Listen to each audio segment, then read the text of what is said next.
Do you have all the legal pages you need for your e-commerce store? I'm talking about the terms and conditions page, the privacy policy page, the shipping and returns page, and your contact page. These pages are fundamental for your e-commerce store, and Google and Facebook can ban your account if you don't have them. Let's go through each of these in this video. Let's go.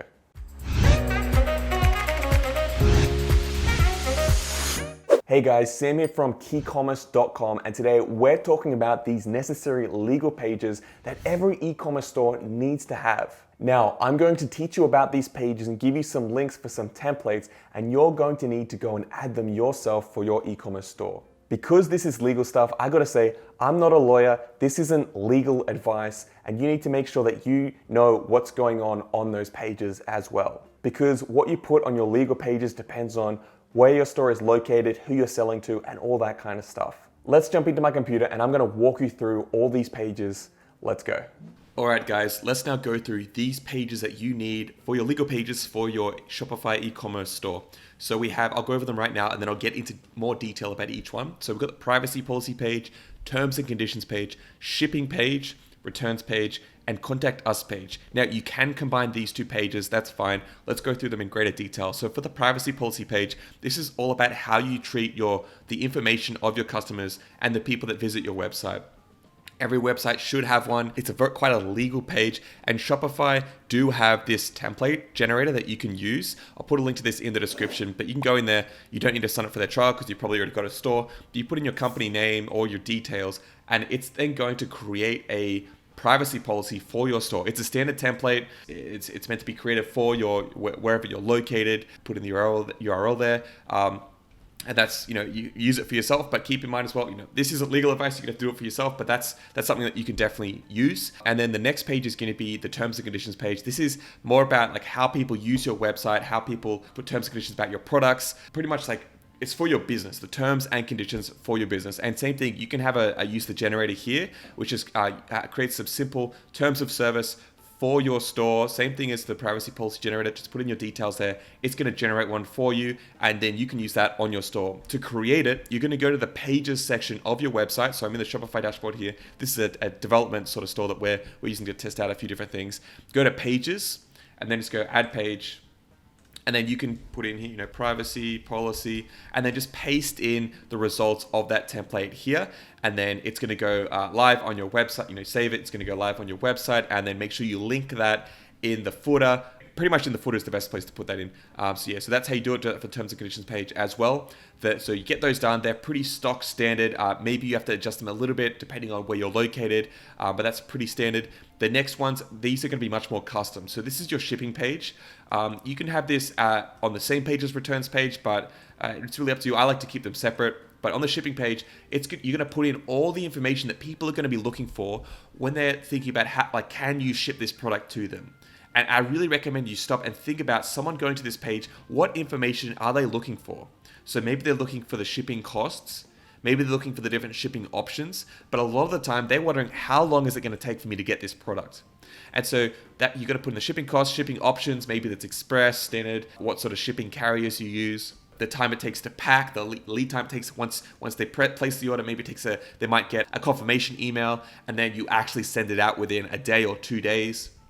Maybe there's an order cutoff time, so they have to order by 3 p.m. to get it shipped out that day. But also delivery times, this is huge. So depending on their location, putting in how long is it going to take to get their order. And you can put it by state, by area, by country if you're doing international. But that's going to be something that a lot of people are going to be looking at. So put that in there. Also, you can put in the actual location of your warehouse. So wherever you're shipping out of, if you've got using multiple warehouses with 3PL, then you can put in all those warehouses and just say, yep, we'll send it out from the closest warehouse to your location. But you're also going to go through shipping restrictions. So maybe you only send to certain countries. Maybe you don't send to PO boxes. Maybe you do. You can put in stuff like that. Maybe there's some areas you don't ship to. maybe some states. That's what you're going to put in there as well. Because some people that are in maybe weird states and they're used to not getting a lot of packages, maybe a lot of people can't ship there, or countries that it's really hard to ship to, you're going to put that in there as well. International shipping. So do you ship internationally? What countries do you ship to? What are the costs for shipping internationally as well? That's really important. So put that in there as well. And then what I like to put in there as well is like, what happens if there's a missing or lost package? So people might go there as well for the shipping page, but what's going to happen? So if they never get their package, what happens? And also put in like, you should have tracking. I really recommend you have tracking on for your store, but also like put that in there as well. But also, what happens if the package goes missing or it gets lost? I recommend having a bit about that policy, but also linking to the returns page as well. I would actually put that as a separate item. But yeah, if say if they don't get their package, then say email this number or send us a message on our contact form or get in touch with our live chat. So you're going to go create that page, same thing here, shipping information, and create that on your site and put in all the details there. I really recommend you do that. The next page is the returns page. So this is going to be, you're going to have to really think about your policy here about what products can be returned or exchanged. And there are two main cases here. Someone has a change of mind. They don't like, maybe they don't like the product, or they've changed their mind, or there's a broken product. So I recommend having a different scenario for each case, because change of mind, this is good for providing some sort of exchange or exchange period. So if someone gets their product and they don't like it, well, maybe after 30 days or within 30 days or 60 or 90 days post-purchase, they can return that. And so you want to stipulate all the conditions. So what condition does the product need to be in for it to be returned? Does it need to have the tag still on it, or the labeling? Does it need to have the original packaging? That's really, really important. And what do they get after returning? Can they exchange it for a different product? Do they get a full refund? Do they get store credit? And what's that process? Do they email? Does the customer pay for shipping? Do they fill out the contact form? And I recommend really thinking about this from the perspective of a customer. You want to minimize your pain, but you also want to consider your brand. If you have no returns policy and are really very, very strict, firstly, it's going to have an impact on your conversion rate, because people are going to see that and they're going to go, okay, well, there's a huge risk at buying from this store, because maybe they're going to deliver a product that I don't like. Maybe it doesn't fit. Maybe it doesn't work in the way that I want it to work, and they're not going to be able to return it. They're just going to be stuck with this product and there's no recourse. Well, that's going to reduce your conversion rate. It's also going to result in a lot of unhappy customers, because what's going to happen is they're going to contact you anyway and say, hey, can I return this? And you're going to point them to the returns page, and maybe they haven't even read that page yet. And then they're going to feel like an idiot for buying something without checking that. And they're going to go, man, this sucks. This company sucks. And they're going to be very, very frustrated. They're going to leave a bad review over on all these other external websites, and it's going to impact your brand. So I recommend, there's going to be only a few people that do request a return, that do take advantage of this. That's fine. It's worth it for making these customers happy. And people do get products, and they're buying online. And that's an inconvenience with buying online, is that you can't actually hold the product before you buy it. And so that's why this is a good thing, to give people that peace of mind. It's really, really important, guys. The next thing is a broken product. So what if they receive the product and it's broken? Maybe it got broken during shipping. What happens there? I really recommend thinking about this as well. Like, imagine if you got a product and it broke, or it broke within a couple of days, or even broke within a year, and you paid a lot for it. You expected it to work well and not break. What sort of recourse is there? Like, is there a warranty? Do you have a warranty? And even just putting on your website, we have a 1-year warranty. That's the bare minimum, guys. Like, a lot of stores put a lifetime warranty, maybe 3 years, 5 years. What are you going to put for your store? And you have to think about it for your product, your customers. And what happens? Like, do they get a refund immediately? Do they have to return it first? And really think about this, guys. If you say to them, like, for example, the process for claiming. If you say you have to take a photo of the product, send an email here, and then return it in the original packaging, and then go and take it to the post office, and then get it delivered. That's a lot of pain to go through. And think about it this way: the product is broken. It's not their fault, potentially.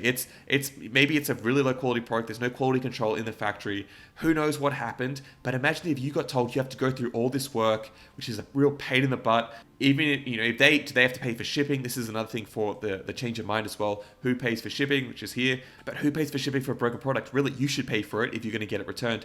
But is it really worth the effort for you to get this whole product returned if it's broken? Especially if it's a lower ticket item. You might as well just refund the customer, give them a new product as well. Just do everything you can to make that customer happy, because this is a real key point for you demonstrating your brand to the market, how you interact with the worst case situations, the worst scenarios where something has gone wrong, really sets your brand apart from all the competitors. And it's going to have a huge impact, because if you do everything you can and then turn this customer around and make them a happy customer, they're going to tell other people about that, especially if because customers can realize that sometimes things go wrong with products. That happens sometimes. People know that more or less. They're going to be angry, but if you treat them the best way you can, there's a better chance of turning them around. So really think about what you're going to do here, guys. I recommend having a great warranty.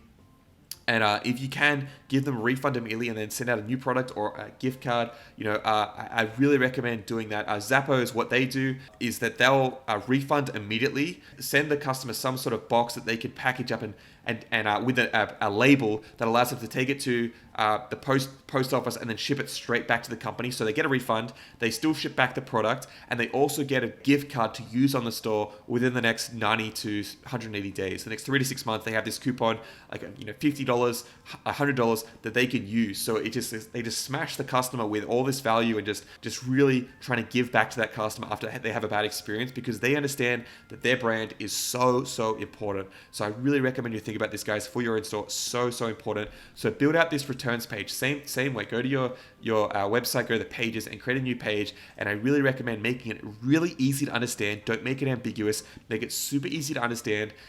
Put the clear process of how they actually get this refund or how they return an item. Make it really clear so that when a customer's buying from you, they know exactly what's going to happen if it goes wrong. And this is going to be so good for your brand. And the brands that I'm working with that are doing really well all have this really clearly on their website, and they have the best experience for their customer. And you can see in the reviews, they'll have reviews where someone will have a bad experience, but then they'll do everything they can to rectify that, and the customer will leave a great 5-star review telling everyone, hey, I got the wrong product, or it was a bad product, and it was broken, or I changed my mind, and they did all this for me, and now I'm really happy. And that just looks fantastic. It's worth so much to get a review like that. It's absolutely fantastic. So I recommend really thinking about this for your store. It's really important. And in the age right now where e-commerce is getting bigger and bigger, and more players are coming into the space, more stores, what can you do to really set yourself apart and provide the best experience possible? That's just my recommendation, guys. The last page is the Contact Us page. Most themes have a template for this. And so you can create this by just creating a contact page, Contact Us, and then going to the templates over here and going page contact. And most themes have that. Your theme should pretty much has that. If it doesn't, then you can create a different page. You can just create the page and then use some sort of form and embed it on the page, but generally most are going to have contact pages. I recommend having a short message about contacting your form, like, hey, if you'd like to send us a message, fill out this form to the right, fill out this form on this page, and we'll get back to you within 24 hours. You can also email us, or here's our address, or here's our phone number. I recommend putting in the contact information. This is largely because when you're dealing with Google Ads and Google Merchant Center, it's really important to make sure that you clearly put your business details on your website, especially contact page and in the footer, and then making sure that it's the exact same in your business information settings in Merchant Center as well. So making sure that the business information settings in Merchant Center matches what's on your website, what's on your contact form, and on your footer. Really important to make sure you don't get suspended for misrepresentation of self and product, which is a really common error. I've got a full video going through this suspension and how to get fixed. It's really frustrating, but I've made a full video on this. But this is going to help that as well, guys. But you got to have a contact page. Make it really easy for people to contact you. Make sure you do have a live chat, but a phone number is a huge benefit, so people can call you up and ask questions. That's going to really help, and also builds a lot of trust. Anyway, guys, those are the big 5 pages that you should have on your website, the legal pages, going through it there. I really hope that helps you guys get these pages set up. Really important for your site, making your site very professional. If you don't have these pages, people can tell, and it's going to really reduce your conversion rates, and it's going to just lower the perception of your brand in terms of professionalism and trust. Anyway, guys, that's it. Hope that helped. All right, guys, that's how you set up the legal pages for your e-commerce store. If this video was helpful to you guys, please give it a thumbs up. Let me know in the comments below. I'm doing a lot of work here to make some great content for you guys to help you grow your e-commerce store. If you want to see more content like this, consider subscribing and hit that notifications bell as well. Anyway, guys, thanks so much for watching, and I'll see you in the next video. Bye for now.